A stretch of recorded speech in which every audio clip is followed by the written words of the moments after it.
Salut à tous, bienvenue dans votre univers Z, l'endroit où l'on parle de tout ce qui concerne l'univers Dragon Ball. Aujourd'hui nous allons passer en revue le dernier épisode de Dragon Ball Super Heroes. Et si vous souhaitez voir plus de contenu Dragon Ball, merci de laisser vos likes et de vous abonner pour rejoindre notre univers Z. Dans Dragon Ball, l'une des transformations les plus amusantes à voir dans l'histoire sont les fusions. Que ce soit les plus simples entre Super Saiyan, ou entre d'autres races qui vont bien au-delà de la forme de base que nous connaissons. Certaines d'entre elles, que nous n'avons jamais vues dans l'anime, ne sont pas nécessairement canoniques, mais existent déjà dans le monde des jeux et pourraient le devenir si les scénaristes le voulaient, soit en les présentant dans le manga, dans l'anime ou dans un film. Mais à quoi ressemblerait une fusion entre Goku et Beru? Serait-elle possible? Quel serait leur pouvoir? C'est ce dont nous allons parler dans la vidéo d'aujourd'hui. La fusion est le processus de fusion de deux ou plusieurs êtres distincts en un seul, combinant leurs attributs, de la force et de la vitesse au réflexe, à l'intelligence et à la sagesse. Lorsqu'il est correctement fusionné, l'être unique créé possède un niveau de puissance incroyable, bien supérieur à ce que chacun des fusibles aurait individuellement.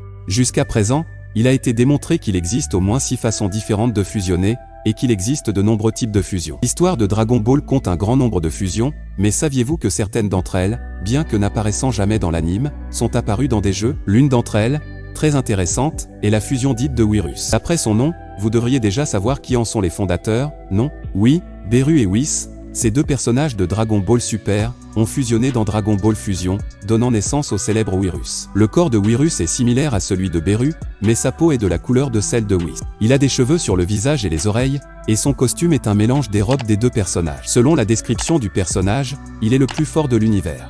Dans le jeu, cette fusion est de rangée, le plus haut niveau de puissance. Cela inclut des combattants comme Végétaux Super Saiyan Blue, ainsi que la fusion Amazu, qui sont toutes les capacités de Whis et Beru peuvent être utilisées par Whirus, et beaucoup d'entre elles sont des versions plus puissantes, car elles combinent leur statut d'ange et de dieu de la destruction. Comme ces fusions folles existent dans les jeux, une autre encore plus absurde existe dans Dragon Ball Fusion. Il s'agit de Goru, le X-Fusion de Goku et Beru. Mais après tout, qu'est-ce qu'une X-Fusion? Le X-Fusion est une technique de fusion non naturelle créée par Capsule Corporation grâce au développement de l'anneau métamorphe par Goru sera probablement extrêmement fort, puisqu'il est la fusion d'un dieu de la destruction et d'un Saiyan qui a atteint et dépassé des niveaux de force. Il est également probable que Goru soit capable d'utiliser l'instinct supérieur sous une forme ou une autre, car Goku et Beru ont utilisé cet état, bien que Beru ne l'ait pas encore maîtrisé. Pour effectuer une X-Fusion, les deux utilisateurs doivent porter des métamorings spéciaux de la Capsule Corporation et effectuer la danse de la fusion. Le résultat est une fusion des deux. Physiquement, le résultat est similaire à celui de Potara dans la mesure où leurs vêtements fusionnent également au lieu de gagner une veste métamora. De plus,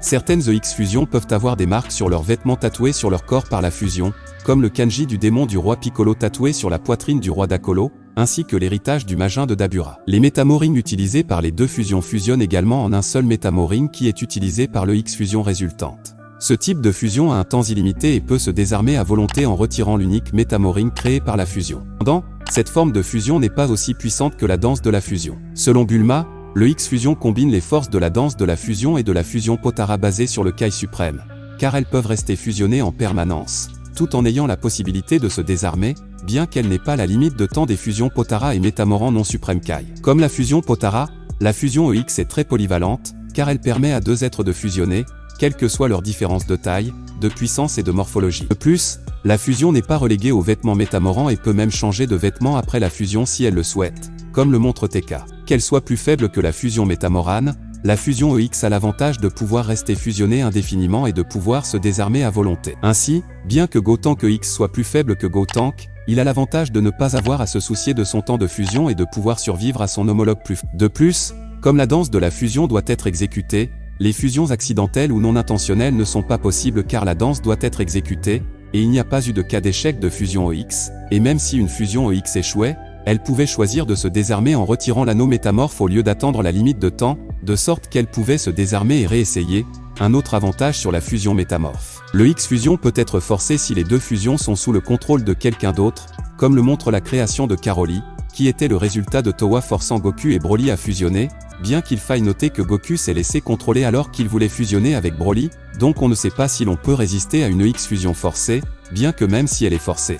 La fusion EX qui en résulte peut être trop forte pour être contrôlée, comme le montre Caroli, était trop fort pour que Towa le contrôle, bien qu'il soit possible qu'il ait hérité de la résistance potentielle de Goku au contrôle de Towa.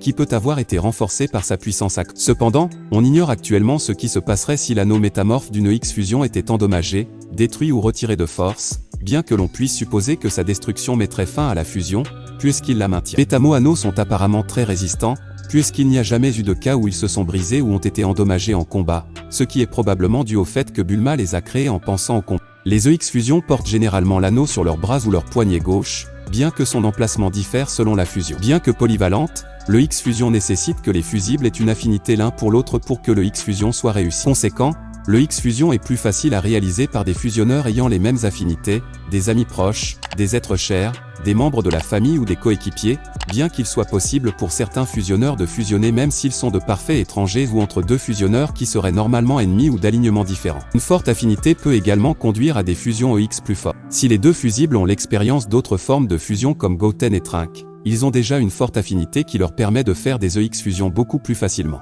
Même s'ils ont une forte affinité, le X-fusion a souvent certaines exigences qui doivent être satisfaites, comme apprendre certains coups spéciaux, atteindre un certain niveau spécifique, ainsi que terminer certaines histoires, sous-événements, visionner des histoires spécifiques de Dragon Ball, acquérir certains titres, ou d'autres objectifs divers. Ces exigences sont représentées par une étoile et une fois que toutes les étoiles d'exigence sont remplies, le X-fusion peut être réalisé bien qu'elle nécessite une certaine quantité d'énergie et ne peut être réalisée si elle n'a pas l'énergie nécessaire. Une fois le X-fusion réalisé, le X-fusion peut se désarmer et se refusionner sans frais et les exigences de fusion ne s'appliquent plus, ils sont donc libres de fusionner à moins qu'ils ne soient déjà fusionnés en un EX-fusion. Dragon Ball Fusion, les métamo-anneaux et les EX-fusions sont introduits après l'entraînement avec l'adulte Goku pour combattre Cell dans la zone 3F, où Goku et Bulma expliquent le processus et demandent à TK de l'effectuer avec n'importe quel fusible compatible dont les exigences ont été satisfaites.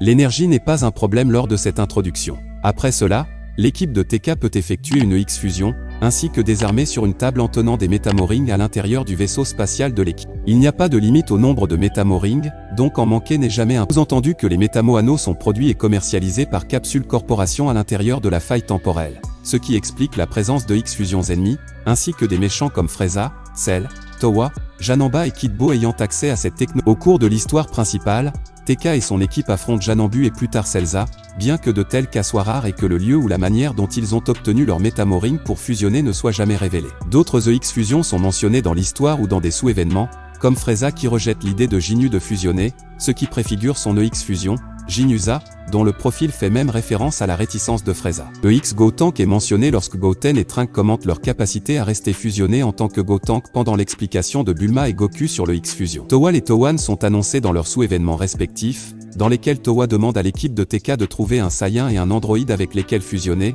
bien qu'ils ne fusionnent pas au cours de l'un ou l'autre de ces événements, bien que les 10 sous-événements doivent être accomplis en tant que condition de fusion, car ils aboutissent probablement à la quantité d'affinité de base nécessaire à Towa pour fusionner avec Aral ou Jid. Étant donné que certains personnages ne peuvent être recrutés qu'après la fin de l'histoire principale, comme Goku et Vedera adultes et leurs diverses incarnations, leurs EX-fusions ne peuvent être acquises que dans le post-game. Cependant, l'équipe de TK peut rencontrer divers personnages EX-fusions en tant qu'ennemis en visitant la zone de Zikukukan via Zikukan Radar, tant qu'aucun personnage scoutable n'est disponible. La zone de Zikukukan permet toujours à l'équipe de TK d'affronter des EX-fusions de personnages canoniques, ainsi que des EX-fusions comme Celusa et Caroli avant qu'ils ne soient rencontrés dans l'histoire principale. Certains des pouvoirs qui peuvent être utilisés par le X-fusion Goru sont le Limi Break Kamehameha, qui est une variante extrêmement puissante du Kamehameha utilisé par Goku Super Saiyan God Mode, la Beru Ball et l'Ultra Spirit Bomb, une forme plus grande et plus puissante de la Spirit Bomb. Bien qu'il ne s'agisse pas exactement d'une forme canonique et qu'elle ne soit pas aussi agréable à regarder que les autres fusions de l'anime ou du manga, elle est certainement l'une des plus puissantes. Après tout, nous parlons de la fusion entre un dieu de la destruction, probablement le plus puissant, et Goku, un Saiyan qui a été capable de dépasser les limites d'un dieu et qui est en passe de dépasser les anges également. Ne lui est impossible, et cette fusion pourrait n'être qu'une étape supplémentaire dans son voyage pour atteindre son pouvoir ultime. Est-il ? Qu'avez-vous pensé de ces EX-fusions ? Aimeriez-vous voir certaines d'entre elles dans l'anime sous forme canonique et vous voir Goru sous une forme officielle ? Dites-nous ce que vous pensez. J'espère vraiment que vous avez apprécié la vidéo. Si vous avez des suggestions de vidéos, n'oubliez pas de les commenter ci-dessous, car je les lirai toutes comme je le fais toujours. N'oubliez pas non plus de laisser un like si vous avez aimé la vidéo et n'oubliez pas de vous abonner et de sonner la cloche pour ne pas manquer le contenu de votre univers Z.